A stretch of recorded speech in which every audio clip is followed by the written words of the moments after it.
Кім Құран үйренген кезде ежіктеп болса да, сол оқыған үшін сауап алады, және қиналған үшін тағы да сауап алады. Біріншіден, Алла тағала кімге қашан нәсіп етеді, біз білмейміз. Біреуге 50-60-70 жаста намаз оқуды нәсіп етеді, біреуге Құран оқуды.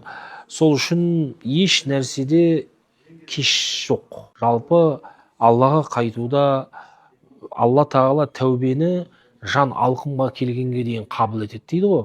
Сондықтан Құран оқуға, құлшылық қылуға, Аллаға қайтуға ешқандай кештік жоқ. Түсінікті? Фафирру илалла, Аллаға қарай асығыңдар дейді ғой. Сол үшін қай жаста болмасақ та біз Құран оқып үйренуіміз керек. Сен 80-ге келсең де оқып үйрен. Алла тағала сені сенен де жақсы біледі.